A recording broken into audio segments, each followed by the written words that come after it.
नमस्कार दोस्तों, आप सभी का स्वागत है डेमी क्लासेस परिवार में। आज हम लोग जीएस प्रैक्टिस सीरीज का नेक्स्ट सेशन करने जा रहे हैं। अगर आप लोगों ने पहले के सेशंस नहीं देखे दोस्तों, उसे ज़रूर देख लें। चलते हैं दोस्तों क्वेश्चन नंबर 1 से। क्वेश्चन नंबर 1 हमारा है, राज्य का सबसे महत्वपूर्ण तत्व होता है। आपको बताना ऑप्शन ए ध्वज, ऑप्शन बी राजधानी, ऑप्शन सी संप्रभुता, ऑप्शन डी शासनाध्यक्ष। दोस्तों इसका राइट आंसर क्या रहेगा? Option C. दोस्तों राज्य का सबसे महत्वपूर्ण तत्व क्या होता है? संप्रभुता होता है। क्यों दोस्तों? राज्य की बात करते हैं। राज्य के दोस्तों 4 महत्वपूर्ण तत्व हैं। राज्य के दोस्तों कितने? 4 महत्वपूर्ण तत्व होते हैं। ठीक है दोस्तों, राज्य के दोस्तों कितने? 4 महत्वपूर्ण तत्व होते हैं। दोस्तों कौन कौन से होते हैं? पहला तो दोस्तों होता है किसी राज्य की जनसंख्या। जनसंख्या होनी चाहिए राज्य में, जनसंख्या होनी चाहिए। ठीक है दोस्तों, जनसंख्या होनी चाहिए। एक निश्चित भूभाग होना चाहिए। निश्चित राज्य हो तो दोस्तों उसका एक निश्चित भूभाग होना चाहिए। ध्यान रखना दोस्तों, एक निश्चित क्या होना चाहिए? भूभाग।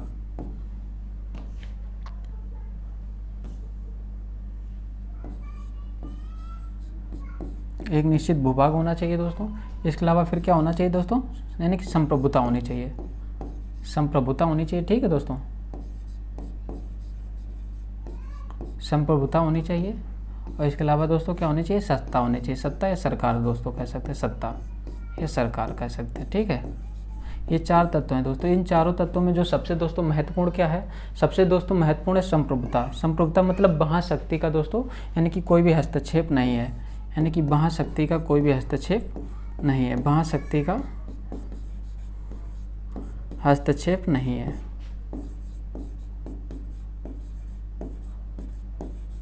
हस्तक्षेप नहीं है। ठीक है दोस्तों, इसमें महाशक्ति का कोई भी हस्तक्षेप नहीं है। सारे जो भी निर्णय हैं अपने सत्ता या देश के प्रशासन से संबंधित दोस्तों स्वयं करते हैं लोग, यानी कि स्वयं उसमें, यानी कि सत्ता यानी कि स्वयं सरकार करती है। ठीक है, किसी महाशक्ति के अधीन नहीं है। बात करते हैं दोस्तों नेक्स्ट क्वेश्चन की। नेक्स्ट क्वेश्चन हमारा है, संसदात्मक शासन व्यवस्था में आपको बताना ऑप्शन ए न्यायपालिका का कार्यपालिका पर नियंत्रण रहता है, ऑप्शन बी कार्यपालिका का न्यायपालिका पर नियंत्रण, ऑप्शन सी विधायिका का कार्यपालिका पर नियंत्रण, ऑप्शन डी इनमें से कोई नहीं। दोस्तों इसका राइट आंसर रहेगा ऑप्शन सी दोस्तों, विधायिका का दोस्तों कार्यपालिका पर नियंत्रण रहता है। बात करते हैं दोस्तों संसदात्मक शासन। संसदात्मक शासन में दोस्तों क्या होता है कि जो विधायिका होती है, यानी कि विधायिका कार्यपालिका पर नियंत्रण रखती है। कैसे दोस्तों? भारतीय संविधान में देखते हैं। अगर भारतीय संविधान में देखें दोस्तों, तो अनुच्छेद कौन सा दोस्तों है इसके लिए? दोस्तों अनुच्छेद 75 दोस्तों। अनुच्छेद 75 क्या कहता है कि जो लोकसभा होगी, यानी कि दोस्तों यानी कि मंत्रिपरिषद होगी। क्या दोस्तों? जो मंत्रिपरिषद होगी, मंत्रिपरिषद वो क्या लोकसभा के प्रति उत्तरदायी होगी दोस्तों। ठीक है, लोकसभा के प्रति उत्तरदायी होगी।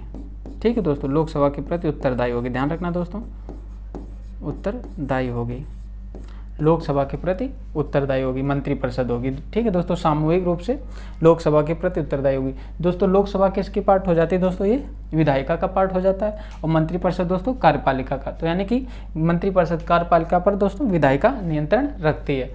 बात करते हैं दोस्तों नेक्स्ट क्वेश्चन की।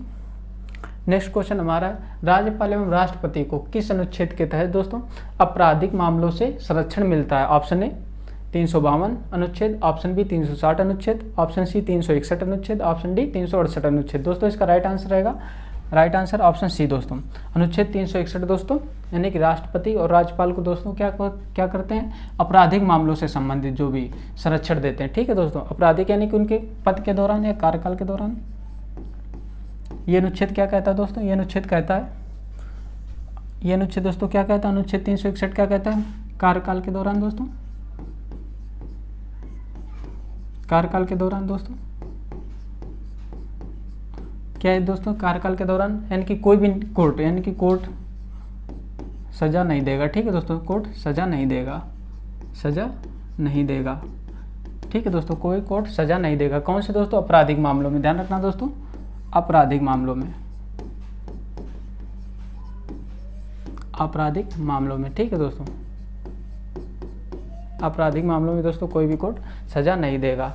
बात करते हैं दोस्तों जबकि सिविल मामलों में, सिविल मामले दोस्तों चलाए जा सकते हैं। सिविल मामले चलाए जा सकते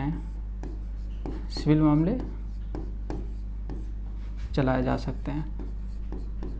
चलाए जा सकते। ध्यान रखना दोस्तों, सिविल मामले से चलाए जा सकते हैं, लेकिन इसमें सिविल मामले कब चलाए जा सकते हैं दोस्तों? इसमें 2 माह पूर्व दोस्तों नोटिस देनी होती, 2 माह पूर्व नोटिस देनी होती। ठीक है दोस्तों, ध्यान रखना 2 माह पूर्व दोस्तों नोटिस देनी होती राष्ट्रपति को दोस्तों और राज्यपाल को कि उन पे सिविल मामले चलाए जा रहे हैं। उसमें दोस्तों अपना ये पक्ष भी रख सकते हैं। बात करते हैं दोस्तों अन्य ऑप्शंस की दोस्तों, ये किससे संबंधित है? अनुच्छेद 352 दोस्तों अनुच्छेद राष्ट्रीय आपातकाल से संबंधित है। अनुच्छेद 360 दोस्तों वित्तीय आपातकाल से संबंधित है। अनुच्छेद दोस्तों 368 संवैधानिक संशोधन से संबंधित है। बात करते हैं दोस्तों नेक्स्ट क्वेश्चन हमारा है, भारतीय संविधान में किसका प्रावधान है? आपको बताना है। ऑप्शन ए, नीति निर्देशक तत्वों को गांधीवादी, समाजवादी तथा उदारवादी में यानी कि बांटना या दोस्तों विभाजित होना उनका। ऑप्शन बी, संप्रभु विधायिका। ऑप्शन सी, अवशिष्ट शक्तियां राज्यों के पास। ऑप्शन डी, न्यायिक समीक्षा। तो दोस्तों भारतीय संविधान में जो प्रावधान है न्यायिक समीक्षा का दोस्तों प्रावधान है। भारतीय संविधान में न्यायिक समीक्षा का प्रावधान है, लेकिन दोस्तों न्यायिक समीक्षा प्रत्यक्ष रूप से ये शब्द कहीं नहीं दिया गया संविधान में है दोस्तों, इसका अप्रत्यक्ष रूप से संविधान में उल्लेख मिलता है। ठीक है दोस्तों, ये अप्रत्यक्ष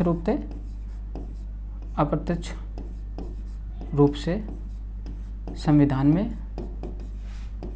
दिया गया है। ठीक है दोस्तों, अप्रत्यक्ष रूप से संविधान में दिया गया है। इसका दोस्तों मतलब क्या हो गया? अप्रत्यक्ष रूप से दोस्तों संविधान में इसका दिया गया मतलब है कि यानी कि बहुत से दोस्तों अनुच्छेद है जिसके माध्यम से दोस्तों सुप्रीम कोर्ट यानी कि न्यायिक समीक्षा करने की दोस्तों उन्हें शक्ति प्राप्त है, लेकिन दोस्तों प्रत्यक्ष रूप से न्यायिक समीक्षा शब्द नहीं दिया गया। बात करते हैं दोस्तों यानी कि कौन से अनुच्छेद हैं, देखते हैं दोस्तों। अनुच्छेद दोस्तों देखते हैं 13 है। अनुच्छेद दोस्तों 13 क्या कहता है कि कोई भी अगर कानून या विधेयक दोस्तों यानी कि जो भी यानी कि कानून या विधेयक दोस्तों मूल अधिकारों का उल्लंघन करेगा दोस्तों, वो क्या हो जाएगा? अवैध हो जाएगा। तो दोस्तों यानी कि ये अवैध कौन करेगा दोस्तों? सुप्रीम कोर्ट करेगा, हाई कोर्ट करेगा। बात करें अनुच्छेद 32 दोस्तों, अनुच्छेद दोस्तों 32 है। अनुच्छेद 32 दोस्तों क्या कहता है? मूल अधिकारों से संबंधित दोस्तों सुप्रीम कोर्ट को रिट जारी करने का अधिकार देता है कि अनुच्छेद दोस्तों 32 के तहत वो रिट जारी कर सकते हैं। अनुच्छेद दोस्तों 226 के तहत दोस्तों हाई कोर्ट रिट जारी कर सकते हैं कानून और दोस्तों मूल अधिकारों के यानी कि संरक्षण के लिए। और भी सारे दोस्तों अनुच्छेद ध्यान रखना दोस्तों, अनुच्छेद दोस्तों 137 है। अनुच्छेद दोस्तों 137 है। इसमें क्या कहता है कि दोस्तों कोई भी सुप्रीम कोर्ट दोस्तों अपने निर्णय की समीक्षा कर सकता है। सुप्रीम कोर्ट अपने निर्णय की दोस्तों क्या कर सकता है? समीक्षा, अपने निर्णय की समीक्षा कर सकता है। ठीक है दोस्तों, अपने निर्णय की समीक्षा दोस्तों सुप्रीम कोर्ट कर सकता है। बात करते हैं दोस्तों, जबकि बात करें दोस्तों नीति निर्देशक तत्वों को दोस्तों गांधीवादी और समाजवादी और उदारवादी में दोस्तों बांटा नहीं गया दोस्तों, ये बस एक यानी कि समझाने के लिए दोस्तों, एक यानी कि सरल करने के लिए दोस्तों इन्हें बांट दिया गया है कि ये गांधीवादी हो गए, ये समाजवादी और उदारवादी। जबकि दोस्तों संप्रभु विधायिका भारत में नहीं है। भारत में दोस्तों संप्रभु विधायिका नहीं, भारत में दोस्तों कैसी है? सीमित विधायिका है। ध्यान रखना दोस्तों, भारत में कैसी? सीमित विधायिका है। कैसे दोस्तों? सीमित विधायिका यानी कि विधायिका जो भी विधायिका है वो सारे कानूनों को नहीं बना सकती, मतलब सभी प्रकार से दोस्तों संविधान में संशोधन नहीं कर सकती है। वो संविधान के दोस्तों यानी कि संविधान से बंधी हुई है। बात करते हैं अवशिष्ट शक्तियाँ दोस्तों राज्यों के पास नहीं, अवशिष्ट शक्तियाँ दोस्तों केंद्र के पास हैं। अवशिष्ट शक्तियाँ दोस्तों केंद्र के पास हैं, राज्यों के पास नहीं है। चलो चलते दोस्तों नेक्स्ट क्वेश्चन हमारा है, विधायिका के विधेयक पर पारित करने के बाद यानी कि दोस्तों जब विधायिका के विधेयक पारित करने के बाद राज्यपाल किस अनुच्छेद के तहत उस पर यानी कि विचार करता है? आपको बताना दोस्तों राज्यपाल जो है किस अनुच्छेद के तहत दोस्तों विधायिका के विधेयक पर दोस्तों विचार करता है? ऑप्शन ए अनुच्छेद 199, ऑप्शन बी अनुच्छेद 200, ऑप्शन सी अनुच्छेद 201, ऑप्शन डी अनुच्छेद 202। दोस्तों इसका राइट आंसर क्या रहेगा? ऑप्शन बी दोस्तों, अनुच्छेद दोस्तों 200 के तहत यानी कि राज्यपाल दोस्तों यानी उस पर विचार करता है। दोस्तों किस तरह से उस पर राज्यपाल के पास दोस्तों किस तरह का इसमें विचार करने का दोस्तों चार प्रकार से कर सकता है। दोस्तों उससे क्या कर, पहले तो दोस्तों अनुमति दे सकता है, विधेयक को अनुमति दोस्तों क्या कर सकता है? दे सकता है, अनुमति दे सकता है। इसके अलावा अनुमति रोक सकता है दोस्तों, अनुमति रोक सकता है। रोकने का मतलब दोस्तों अनुमति नहीं दे सकता यानी कि रोक सकता है, अनुमति रोक सकता है दोस्तों। पुनर्विचार के लिए भेज सकता है, पुनर्विचार के लिए दोस्तों भेज सकता है। पुनर्विचार के लिए दोस्तों भेज सकता है। अगर दोस्तों धन विधेयक को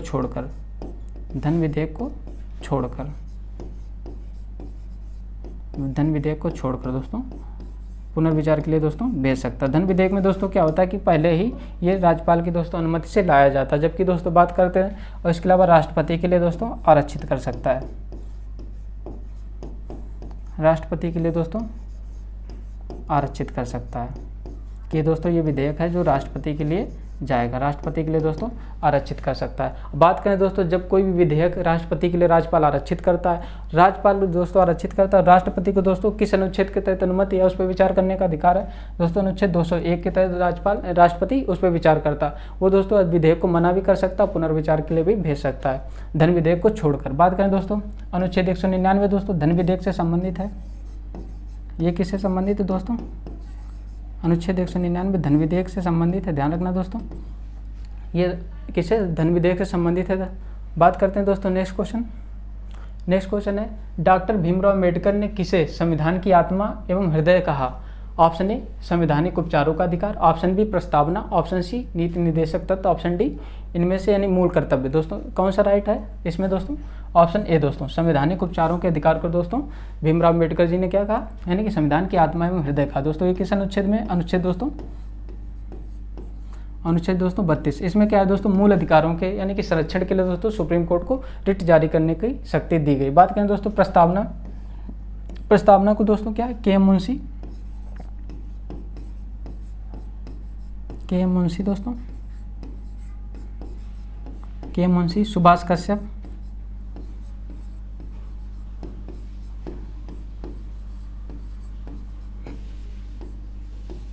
के मुंशी दोस्तों, सुभाष कश्यप, इन्हें दोस्तों क्या संविधान की दोस्तों यानी कि संविधान की दोस्तों आत्मा माना है। संविधान की आत्मा माना है। ध्यान रखना दोस्तों संविधान की आत्मा माना है। संविधान की आत्मा माना है। बात करते हैं दोस्तों नेक्स्ट क्वेश्चन हमारा है आपातकाल के लागू होने पर भी कौन से मूल अधिकार दोस्तों निलंबित नहीं होते? आपको बताना। ऑप्शन ए अनुच्छेद 19, ऑप्शन बी अनुच्छेद 20 एवं 21, ऑप्शन सी अनुच्छेद 32, ऑप्शन डी इनमें से कोई नहीं। दोस्तों इसका राइट आंसर क्या रहेगा? राइट आंसर रहेगा ऑप्शन बी दोस्तों अनुच्छेद 20 एवं 21 दोस्तों राष्ट्रीय आपातकाल लागू होने पर भी दोस्तों निलंबित नहीं होते। बात करें दोस्तों अनुच्छेद 19 क्या है? अनुच्छेद 19 दोस्तों राष्ट्रीय आपातकाल यानी कि जो वहाँ, ध्यान रखना दोस्तों, वहाँ आपातकाल है, वहाँ या युद्ध, वहाँ आक्रमण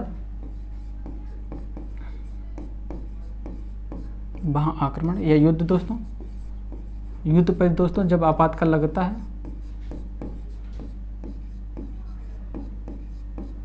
वहाँ यानी वहाँ आक्रमण युद्ध पर दोस्तों आपातकाल लगता है दोस्तों इसे, यानी कि इसमें दोस्तों ये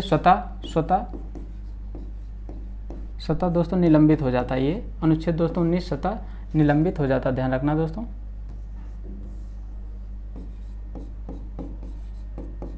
स्वतः दोस्तों निलंबित हो जाता है। किस अनुच्छेद के तहत दोस्तों? अनुच्छेद, ध्यान रखना दोस्तों, इसके लिए दोस्तों अनुच्छेद दिया गया अनुच्छेद दोस्तों 358 दोस्तों, ठीक है दोस्तों। अनुच्छेद दोस्तों 358 के तहत स्वतः निलंबित हो जाता है। जबकि बात करें दोस्तों अनुच्छेद 359 के तहत, ये वाला दोस्तों अनुच्छेद 32 दोस्तों, अनुच्छेद 359 के तहत दोस्तों निलंबित हो जाता है, ठीक है दोस्तों। अनुच्छेद दोस्तों 359 के तहत दोस्तों अनुच्छेद 32 निलंबित हो जाता है। ये दोस्तों राष्ट्रपति अनुच्छेद 359 में दोस्तों क्या राष्ट्रपति यानी कि राष्ट्रपति गजट जारी करता है, ठीक है दोस्तों, गजट जारी करता है। उसमें दोस्तों जिन मूल अधिकारों को दोस्तों निलंबन की बात की होती है दोस्तों उसी से संबंधित मूल अधिकार निलंबित होते हैं। बात करते हैं दोस्तों नेक्स्ट क्वेश्चन हमारा है राज्य विधान परिषद का गठन किस संशोधन से किया जा सकता है? ऑप्शन ए विशेष बहुमत, ऑप्शन बी साधारण बहुमत, ऑप्शन सी दोनों, ऑप्शन डी इनमें से कोई नहीं। दोस्तों इसका राइट आंसर है जो राज्य विधान परिषद का दोस्तों गठन है यानी कि संसद करती है दोस्तों साधारण बहुमत से करती है। ध्यान रखना दोस्तों संसद राज्य विधान परिषद का गठन साधारण बहुमत से करती है। बात करते हैं दोस्तों अनुच्छेद, राज्य विधान परिषद से दोस्तों कौन सा अनुच्छेद दिया गया दोस्तों? इससे संबंधित दोस्तों ध्यान रखना अनुच्छेद 169 दिया गया दोस्तों। अनुच्छेद 169 क्या कहता है दोस्तों? संसद को शक्ति देता है। संसद को दोस्तों क्या है? शक्ति देता है, ठीक है दोस्तों। संसद को शक्ति देता है गठन करने की, संसद को शक्ति देता है गठन करने की दोस्तों, इसके समाप्ति की, गठन करने की, इसके समाप्ति की दोस्तों। दोनों चीज़ें किससे होती हैं दोस्तों? साधारण बहुमत से होती हैं। ध्यान रखना दोस्तों, साधारण बहुमत से होती हैं, साधारण बहुमत से होती हैं, साधारण बहुमत से होती हैं। ध्यान रखना दोस्तों, यानी कि अनुच्छेद 169 दोस्तों क्या कहता है कि जो भी राज्य विधानमंडल होगा दोस्तों, राज्य विधानसभा होगी दोस्तों, जो भी राज्य विधानसभा होगी दोस्तों वो क्या करेगी? 2/3 बहुमत से, अगर 2/3 बहुमत से दोस्तों विधेयक पारित करती है, 2/3 बहुमत से दोस्तों राज्य विधान परिषद के निर्माण से संबंधित विधेयक पारित करती है। विधेयक बहुमत से दोस्तों क्या है? विधेयक पारित करती है, विधेयक पारित करती है दोस्तों। फिर विधेयक पारित करती है, उसके बाद दोस्तों संसद को शक्ति दी गई दोस्तों। इसके विधेयक पारित करने के बाद दोस्तों 2/3 बहुमत से तो संसद दोस्तों साधारण बहुमत से विधान परिषद का गठन कर सकती है। बात करें दोस्तों नेक्स्ट क्वेश्चन की। नेक्स्ट क्वेश्चन है दोस्तों, सरकार द्वारा बजट घाटे की पूर्ति के लिए बाजार से ली गई उधारियां बजट के किस हिस्से में रखी जाती हैं? ऑप्शन बताना। ऑप्शन ए पूंजीगत प्राप्तियां, ऑप्शन बी पूंजीगत व्यय, ऑप्शन सी राजस्व प्राप्तियां। इसमें से कोई नहीं दोस्तों, इनमें से ऑप्शन डी इनमें से कोई नहीं दोस्तों। इसका राइट आंसर रहेगा ऑप्शन दोस्तों ए, यानी कि ऑप्शन है दोस्तों पूंजीगत प्राप्तियां दोस्तों। ऑप्शन दोस्तों ए रहेगा। पूंजीगत प्राप्तियों में दोस्तों सरकार द्वारा जो भी बजट घाटे के लिए दोस्तों उधारियां ऋण लिए जाते हैं दोस्तों, इसमें रखे जाते हैं। बात करते हैं दोस्तों बजट। दोस्तों बजट देख लेते हैं। बजट में दोस्तों 2 पार्ट होते हैं, एक दोस्तों राजस्व पार्ट होता है, एक दोस्तों पूंजीगत कैपिटल पूंजीगत पार्ट,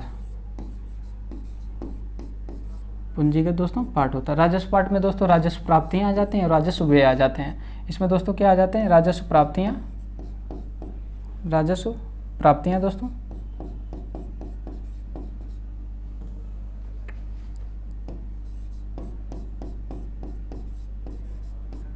इसमें दोस्तों राजस्व प्राप्तियां आ जाती हैं और राजस्व व्यय, राजस्व व्यय। जबकि दोस्तों इसमें भी राजस्व यानी कि पूंजीगत प्राप्तियां आ जाती हैं दोस्तों, पूंजीगत प्राप्तियां आ जाती हैं और पूंजीगत व्यय, पूंजीगत दोस्तों व्यय आ जाते हैं। ध्यान रखना दोस्तों पूंजीगत व्यय। इसमें दोस्तों पूंजीगत प्राप्तियों में क्या क्या आ जाता है दोस्तों? इसमें ऋण आ जाता है, यानी कि ऋण आ जाता है दोस्तों, ऋण आ जाता है। ऋण दोस्तों क्या है? 2 प्रकार से ले सकते हैं दोस्तों। बाहर विदेश से लिया गया दोस्तों ऋण को बाहर ऋण कह सकते हैं, जबकि दोस्तों यानी कि देश में लिया गया ऋण को दोस्तों आंतरिक ऋण कह सकते हैं। ठीक है दोस्तों, यानी कि बजट घाटे के लिए दोस्तों आंतरिक ऋण। तो दोस्तों ऋण वाला जो पार्ट है, उधारियां वाला पार्ट किस में आता है दोस्तों? यानी कि पूंजीगत प्राप्तियों में आता है। बात करते हैं दोस्तों इसमें और कौन सा पार्ट आ जाता है दोस्तों? यानी कि ऋण के अलावा दोस्तों इसमें क्या आ जाता है कि दोस्तों जो भी विनिवेश है, यानी कि जो भी सरकार विनिवेश के माध्यम से दोस्तों रुपए दोस्तों कमाती है, रुपए दोस्तों इन करती है, वो भी दोस्तों इसमें रखा जाता है।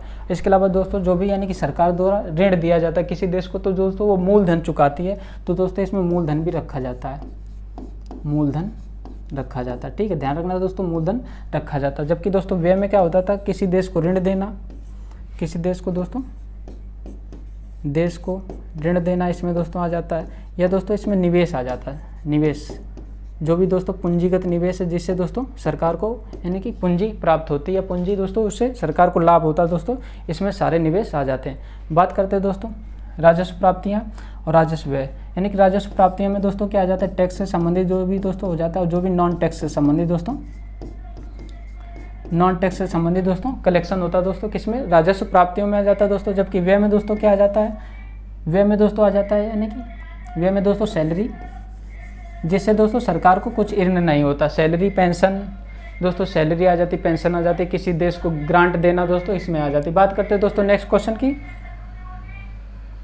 लिग्नाइट कोयला सबसे ज़्यादा किस राज्य में मिलते हैं? आपको बताना। Option A Jharkhand, option B Chhattisgarh, option C Andhra Pradesh, option D Tamil Nadu. दोस्तों इसका राइट आंसर रहेगा ऑप्शन डी दोस्तों। तमिलनाडु के दोस्तों नवेली में लिग्नाइट कोयला सबसे अधिक मिलता है।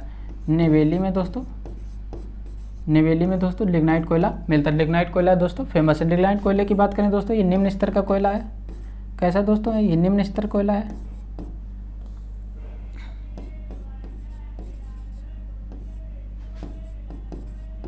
निम्न स्तर का दोस्तों है, निम्न स्तर का कोयला। इसमें क्या नमी की मात्रा अधिक होती है दोस्तों। क्यों निम्न स्तर का है?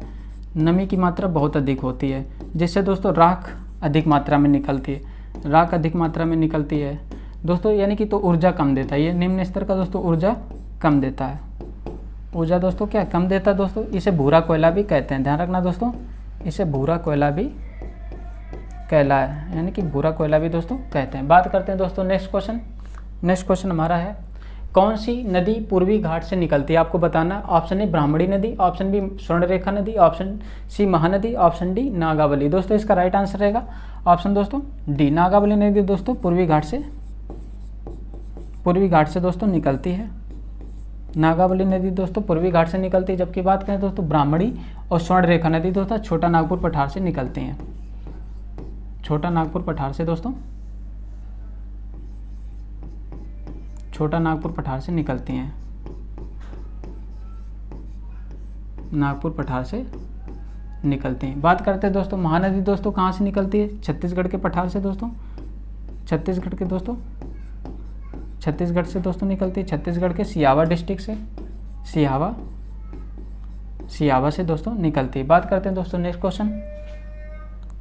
क्वेश्चन दोस्तों, गांधी जी ने किस आंदोलन में भाग नहीं लिया था। ऑप्शन ए चंपारण आंदोलन, ऑप्शन बी असहयोग आंदोलन, ऑप्शन सी स्वदेशी आंदोलन, ऑप्शन डी सविनय अवज्ञा आंदोलन। दोस्तों इसका राइट आंसर रहेगा क्या, ऑप्शन दोस्तों सी, यानी कि दोस्तों स्वदेशी आंदोलन में गांधी जी ने भाग नहीं लिया। दोस्तों ये कब चलाया गया दोस्तों, इसे बंग भंग आंदोलन भी कहते हैं, बंग भंग आंदोलन भी दोस्तों इसे कहते हैं, ध्यान रखना दोस्तों, इसे बंग भंग आंदोलन भी कहते हैं। दोस्तों 1905 में चलाया गया था। क्यों दोस्तों 1905 में, बंगाल विभाजन के कारण दोस्तों 1905 में इसे चलाया गया था स्वदेशी आंदोलन। बात करें दोस्तों असहयोग आंदोलन कब चलाया गया, अगस्त दोस्तों, ध्यान रखना दोस्तों 1 अगस्त दोस्तों 1920 को दोस्तों ये चलाया गया। जबकि दोस्तों चंपारण दोस्तों सत्याग्रह कब चलाया गया दोस्तों, 17 अप्रैल 1917, ध्यान रखना दोस्तों 17 अप्रैल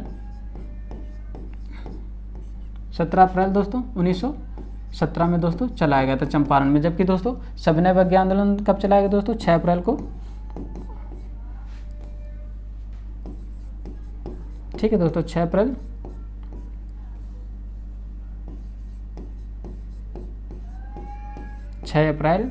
1930 को चलाया गया। ठीक है दोस्तों, सत्याग्रह आंदोलन दोस्तों 6 अप्रैल 1930 को चलाया गया। बात करते हैं दोस्तों नेक्स्ट क्वेश्चन दोस्तों हमारा, कौन सी घटना पहले हुई थी। ऑप्शन ए गांधी इरविन समझौता, option B Poona pact, option C सांप्रदायिक यानी कि पंचाट, ऑप्शन डी अगस्त प्रस्ताव, अगस्त घोषणा। दोस्तों इसका राइट आंसर रहेगा ऑप्शन दोस्तों ए, यानी कि दोस्तों गांधी इरविन समझौता पहले हुआ था। बात करें दोस्तों ये कब हुआ था, ये दोस्तों 5 मार्च, ध्यान रखना दोस्तों 5 मार्च 1931 को दोस्तों गांधी यानी कि गांधी इरविन समझौता था। ठीक दोस्तों, उस समय वायसराय कौन थे दोस्तों, उस समय वायसराय थे लॉर्ड इरविन। दोस्तों इसमें क्या था दोस्तों, सविनय अवज्ञा आंदोलन को दोस्तों स्थगित करना, गोलमेज सम्मेलन में भाग लेने से संबंधित बातें थी। इसके अलावा भी दोस्तों यानी कि गांधी जी ने बहुत सारी बातें उठाई थी। बात करें दोस्तों यानी कि पूना पैक्ट दोस्तों कब हुआ था, इसके बाद दोस्तों यानी कि पहले तो दोस्तों सांप्रदायिक पंचाट हुआ था दोस्तों, ये कब हुआ था 1932 में, ध्यान रखना दोस्तों अगस्त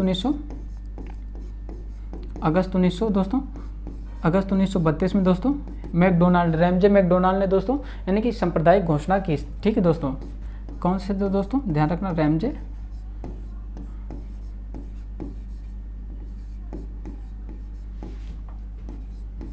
ठीक दोस्तों, रैमजे मैकडोनाल्ड दोस्तों क्या थे, पीएम थे दोस्तों, यूके के पीएम थे, प्रधानमंत्री थे दोस्तों। उन्होंने क्या थी यानी कि सांप्रदायिक पंचायत दोस्तों या कम्युनल अवार्ड की दोस्तों घोषणा की, सांप्रदायिक, जिसमें दोस्तों सांप्रदायिक आधार पर दोस्तों प्रतिनिधित्व की बात की गई थी। ठीक है दोस्तों, सांप्रदायिक आधार पर प्रतिनिधित्व की बात की गई थी। ठीक है दोस्तों इसमें यानी कि पिछड़े वर्गों को दोस्तों यानी कि जो भी यानी कि वंचित वर्ग को दोस्तों प्रतिनिधित्व की बात की गई, यानी कि सांप्रदायिक आधार पर वंचित वर्ग को दोस्तों। इसके लिए दोस्तों गांधी जी ने अनशन किया, आमरण अनशन किया दोस्तों, कहाँ पे किया, यरवदा जेल में आमरण अनशन किया। उसके बाद दोस्तों सितंबर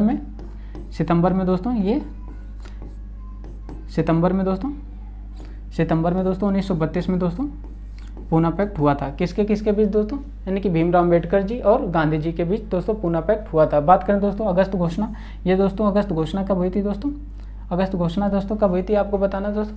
अगस्त की घोषणा दोस्तों 1917 में हुई थी दोस्तों। नहीं दोस्तों, ये अगस्त घोषणा है, यहाँ पर अगस्त प्रस्ताव रहेगा, यहाँ दोस्तों अगस्त प्रस्ताव है, ये प्रस्ताव वाली बात की गई दोस्तों। यहाँ अगस्त प्रस्ताव दोस्तों ये कब हुआ था दोस्तों, अगस्त 1940 में, ध्यान रखना दोस्तों अगस्त 1940 में दोस्तों ये हुआ था।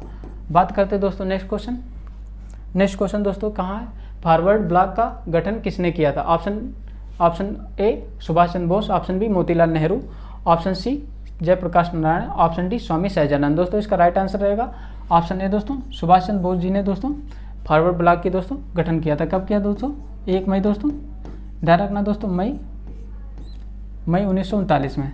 ठीक है दोस्तों, मई 1939 में दोस्तों इसका गठन किया था। बात करें दोस्तों मोतीलाल नेहरू ने दोस्तों स्वराज पार्टी का दोस्तों गठन किया,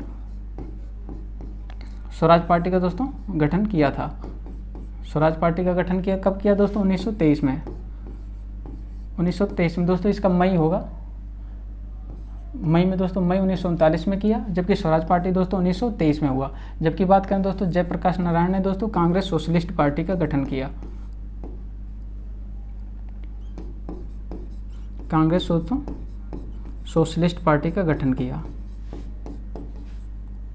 सोशलिस्ट पार्टी का गठन किया। कब किया दोस्तों? 1934 में किया, ध्यान रखना दोस्तों, 1934 में किया। जबकि दोस्तों स्वामी सहजानंद किससे संबंधित थे दोस्तों? स्वामी सहजानंद अखिल भारतीय किसान सभा से संबंधित थे दोस्तों। इन्होंने 1936 में स्थापना की। बात करते हैं दोस्तों नेक्स्ट क्वेश्चन है गुरुमुखी लिपि को किस गुरु ने प्रारंभ किया था? Option A Guru Nanak, option B Guru Angad, option C Guru Govind, option D गुरु अर्जुन देव। दोस्तों इसका राइट आंसर रहेगा ऑप्शन दोस्तों बी, गुरु अंगद ने दोस्तों गुरुमुखी लिपि दोस्तों प्रारंभ किया, गुरुमुखी लिपि का दोस्तों। बात करते हैं दोस्तों गुरु अर्जुन ने दोस्तों यानी कि गुरु ग्रंथ साहिब का दोस्तों संकलन किया, गुरु ग्रंथ दोस्तों साहिब का दोस्तों क्या किया? संकलन किया, संकलन किया। ठीक है दोस्तों, गुरु ग्रंथ साहिब का दोस्तों संकलन किया। बात करते हैं दोस्तों गुरु अंगद जी ने दोस्तों गुरुमुखी लिपि का दोस्तों यानी कि क्या किया दोस्तों? उसका आविष्कार किया। बात करते हैं दोस्तों गुरु गोविंद सिंह जी दोस्तों, इन्होंने खालसा पंथ की दोस्तों शुरुआत की, खालसा पंथ की दोस्तों इन्होंने शुरुआत की। कब की दोस्तों? 1699 में। ध्यान रखना दोस्तों 1699 में गुरु गोविंद सिंह ने दोस्तों खालसा पंथ की शुरुआत की। इनके बाद दोस्तों इसके बाद इन्होंने दोस्तों गुरु किसे माना दोस्तों? ये 10वें गुरु थे। कौन से थे दोस्तों? 10वें गुरु थे। ध्यान रखना दोस्तों 10वें गुरु थे, 10वें गुरु थे। ठीक है दोस्तों, इन्होंने क्या किया दोस्तों? इन्होंने यानी कि गुरु ग्रंथ साहिब को ही अगला गुरु माना, गुरु ग्रंथ साहिब, गुरु ग्रंथ दोस्तों साहिब है। ठीक है दोस्तों, उसे ही अपना गुरु माना। इसके बाद उसे ही दोस्तों अपना यानी कि आगे को गुरु माना। उसके बाद दोस्तों गुरु नहीं हुए। ध्यान रखना दोस्तों। बात करते हैं दोस्तों नेक्स्ट क्वेश्चन है यानी कि सतत विकास लक्ष्यों को SDG को पूरा करने का लक्ष्य कब तक निर्धारित किया गया? ऑप्शन बताना। Option A 2025, option B 2030, option C 2047, option D 2050। दोस्तों इसका राइट आंसर रहेगा ऑप्शन बी दोस्तों 2030 तक दोस्तों यानी कि सतत विकास लक्ष्यों को दोस्तों पूरा करने का लक्ष्य निर्धारित किया गया। बात करते हैं दोस्तों सतत विकास लक्ष्य। सबसे पहले दोस्तों इसकी अवधारणा कहाँ पे है दोस्तों? यानी कि रियो डी जेनेरियो में दोस्तों सम्मेलन हुआ था, रियो डी जेनेरियो में दोस्तों 2012 में सम्मेलन हुआ था सतत विकास लक्ष्यों को लेकर दोस्तों, यानी कि UN का सम्मेलन हुआ था दोस्तों सतत विकास लक्ष्यों को लेकर 2012 में दोस्तों। वहीं पर इसका विचार आया। ठीक है दोस्तों, विचार यहीं पे विचार दोस्तों आया। बात करें दोस्तों UN द्वारा, यूनाइटेड नेशन द्वारा दोस्तों 2015 में इसे स्वीकार किया गया। 2015 में क्या किया गया? स्वीकार किया गया। ठीक है दोस्तों, 2015 में स्वीकार किया गया दोस्तों। ये 2015 से लेकर 2030 तक के लिए दोस्तों ये गोल निर्धारित किए गए। इसमें दोस्तों कितने गोल हैं? इसमें दोस्तों 17 गोल हैं, 17 लक्ष्य हैं, 17 लक्ष्य हैं दोस्तों। इसके साथ 17 दोस्तों उपगोल हैं। कितने दोस्तों? 169 दोस्तों उप लक्ष्य हैं दोस्तों। कह सकते क्या हैं? उपलक्ष्य हैं दोस्तों निर्धारित किए गए। चलो चलते हैं दोस्तों नेक्स्ट क्वेश्चन दोस्तों हमारा है गल्फ कॉरपोरेशन काउंसिल में कुल कितने सदस्य शामिल हैं? आपको बताना। Option A 6, option B 8, option C 7, option D 9। दोस्तों इसका राइट आंसर रहेगा ऑप्शन दोस्तों ए 6 सदस्य शामिल हैं। देखते हैं दोस्तों कौन कौन से सदस्य शामिल हैं, देख लेते हैं दोस्तों। इसमें कौन से हैं? कुवैत हो गया, इसके अलावा दोस्तों बहरीन हो गया, सऊदी अरब हो गया दोस्तों, कतर हो गया, UAE दोस्तों हो गया, ओमान हो गया और दोस्तों इसके अलावा दोस्तों यानी कि UAE हो गया। यानी कि 6 दोस्तों हैं। ध्यान रखने की दोस्तों क्या एक ट्रिक है दोस्तों, इसकी दोस्तों याद करने की एक ट्रिक कौन सी दोस्तों? क्यू बॉक्स से ध्यान रखना, QUBOKS। ठीक है दोस्तों, क्यू से हो गया दोस्तों कतर, यू से दोस्तों यूएई हो गया, बी से दोस्तों बहरीन, ओ से ओमान, के से दोस्तों कतर, यानी कि के से दोस्तों कुवैत हो गया, और एस से दोस्तों सऊदी अरब हो गया। ठीक है दोस्तों, के से दोस्तों ये कुवैत हो गया, कुवैत हो गया। जबकि दोस्तों इस क्यू से दोस्तों क्या हो गया, कतर हो गया, इससे दोस्तों कतर हो गया। और दोस्तों यू से यूएई हो जाएगा, एस से दोस्तों यानी कि सऊदी अरब हो गया। जबकि दोस्तों इसका हेडक्वार्टर दोस्तों कहाँ है, रियाद में। यहाँ दोस्तों इसका क्या है, हेडक्वार्टर है। ठीक है दोस्तों, यहाँ हेडक्वार्टर दोस्तों इसकी स्थापना कब हुई थी, बात करें दोस्तों जीसीसी की दोस्तों, जीसीसी की दोस्तों स्थापना कब हुई थी दोस्तों, स्थापना की बात करें दोस्तों, इसकी स्थापना हुई थी 1981 में इसकी स्थापना हुई थी। बात करते हैं दोस्तों नेक्स्ट क्वेश्चन।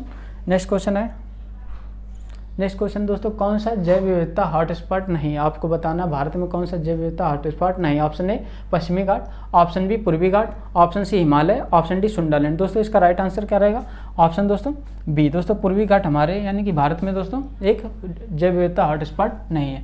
ठीक है दोस्तों, बात करते हैं भारत में कितने जैव विविधता हॉटस्पॉट हैं दोस्तों, 4 हैं, 4 हॉटस्पॉट हैं, 4 हॉटस्पॉट हैं। कौन कौन से दोस्तों हैं, एक तो हिमालय हो गया दोस्तों, एक हिमालय हो गया, एक दोस्तों पश्चिमी घाट हो गया दोस्तों, एक हिमालय हो गया, एक सुंडालैंड। दोस्तों चौथा कौन सा है, चौथा दोस्तों है जो फोर्थ है दोस्तों इंडो बर्मा। दोस्तों ध्यान रखना, इंडो बर्मा दोस्तों, इंडो बर्मा है। बात करते हैं दोस्तों, देखते कौन कौन से, देखना दोस्तों यहाँ मैप हल्का हल्का सा दिख रहा होगा आपको, ये रहा भारत, ये पूरा दोस्तों भारत वाला मैप रहा। इसमें दोस्तों क्या है, इसमें दोस्तों देखना ये हिमालय वाला क्षेत्र है, इसमें एक हो गया दोस्तों हिमालय वाला। फिर दोस्तों ये इंडो बर्मा वाले, इंडो बर्मा वाले में दोस्तों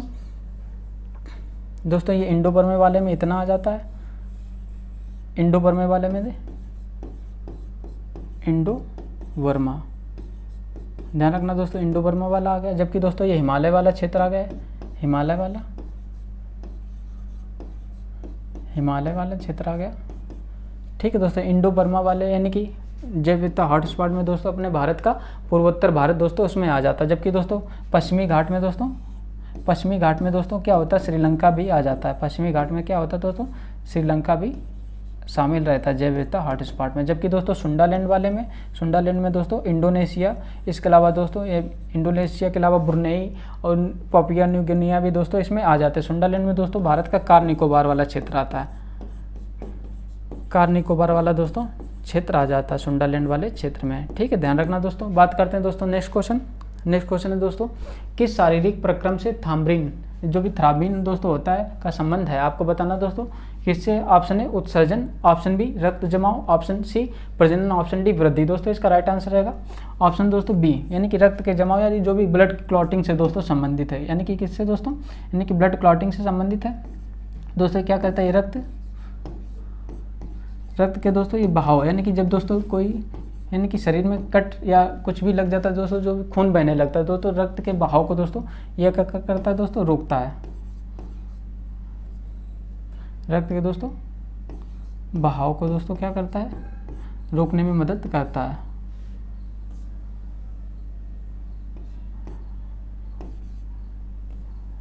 रक्त दोस्तों इसका क्या है, ध्यान रखना दोस्तों, लिख ही लेते हैं ब्लड क्लॉटिंग को दोस्तों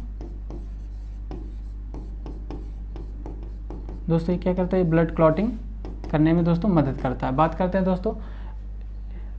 दोस्तों थाम्बरीन इसकी दोस्तों किसकी कमी से, विटामिन दोस्तों, ध्यान रखना दोस्तों, विटामिन के की कमी से दोस्तों, विटामिन के की कमी से दोस्तों क्या हो जाता है, यानी कि रक्त का थक्का नहीं बनता। ठीक है दोस्तों, रक्त का थक्का नहीं बनता है, थक्का दोस्तों नहीं बनता है, ध्यान रखना दोस्तों, रक्त का थक्का नहीं बनता है। विटामिन के की कमी से दोस्तों रक्त का थक्का नहीं बनता। विटामिन के दोस्तों रक्त के थक्का बनाने में यानी कि महत्वपूर्ण है। बात करते हैं दोस्तों नेक्स्ट क्वेश्चन है दोस्तों, WBC मुख्य कार्य क्या है, आपको बताना है दोस्तों। WBC तो व्हाइट ब्लड सेल्स हैं, श्वेत रक्त कणिकाएं दोस्तों, इनका मुख्य कार्य क्या है। ऑप्शन ए ऑक्सीजन परिवहन, ऑप्शन बी कार्बन डाइऑक्साइड परिवहन, ऑप्शन सी रोग प्रतिरोधक क्षमता धारण करना, ऑप्शन डी इनमें से कोई नहीं। दोस्तों इसका राइट आंसर रहेगा ऑप्शन दोस्तों सी, यानी कि रोग प्रतिरोधक क्षमता धारण करना दोस्तों इनका मुख्य कार्य होता है। बात कर लेते हैं दोस्तों, ये पूरा ब्लड यानी कि पूरा ब्लड है दोस्तों, इसमें 55% के आसपास दोस्तों क्या होता है, प्लाज्मा होता है। ठीक है दोस्तों, 55% प्लाज्मा होता है, जबकि दोस्तों इसमें रुधिराणु ठीक है दोस्तों, इसमें 45% के आसपास दोस्तों हृदयाणु मौजूद होते हैं, जिसमें दोस्तों क्या होते हैं दोस्तों, इसमें रेड ब्लड सेल्स होती हैं। इसके अलावा दोस्तों वाइट ब्लड सेल्स होती हैं, आरबीसी दोस्तों, आरबीसी हो गई दोस्तों, डब्ल्यूबीसी हो गई दोस्तों, और प्लेटलेट्स होती हैं। बात करते हैं दोस्तों यानी कि वाइट ब्लड सेल्स में दोस्तों सबसे यानी कि महत्वपूर्ण है दोस्तों लिम्फोसाइट। ध्यान रखना दोस्तों, इसमें लिम्फोसाइट होती है, इसमें दोस्तों टी सेल्स होती हैं और दोस्तों बी सेल्स होती हैं। टी सेल्स दोस्तों इन्हें किलर सेल्स भी कहते हैं। ध्यान रखना दोस्तों, इन्हें क्या कहते हैं, किलर सेल्स भी कहते हैं। दोस्तों ये क्या करते हैं, सीधे यानी कि डायरेक्ट दोस्तों, यानी कि जो भी एंटीजन है डायरेक्ट दोस्तों उस पर आक्रमण करते हैं, यानी कि एंटीजन पे, जबकि दोस्तों ये क्या करते हैं, एंटीबॉडी बनाने में सहायक हैं। दोस्तों क्या है, बॉडी में एंटीबॉडीज बनाने में, निर्माण में दोस्तों, प्रोड्यूस करने में सहायक हैं। ठीक है दोस्तों, ये एंटीबॉडी प्रोड्यूस करने में सहायक है। तो दोस्तों पूछ लिया जाता है कि एंटीबॉडी कौन प्रोड्यूस करता है दोस्तों, यानी कि वाइट ब्लड सेल्स दोस्तों। वाइट ब्लड सेल्स में दोस्तों यानी कि लिम्फोसाइट्स दोस्तों होती है, उसमें दोस्तों जो बीटा यानी बी सेल्स होती हैं वो दोस्तों एंटीबॉडीज निर्माण में सहायक होती है, जबकि दोस्तों टी सेल्स दोस्तों यानी कि सीधे एंटीबॉडीज़ का निर्माण ना करके दोस्तों सीधे यानी कि जो भी एंटीजन होता है, जो भी यानी कि कोशिकाएँ होती है दोस्तों, उन्हें नष्ट करता है। कैंसर कोशिकाएँ होती है दोस्तों, उन्हें नष्ट करता है, टी सेल्स नष्ट करता है। बात करते हैं दोस्तों आज के लिए दोस्तों बस इतना ही। अगर वीडियो अच्छी लगी हो तो चैनल को सब्सक्राइब करें, लाइक करें। जय हिंद सर।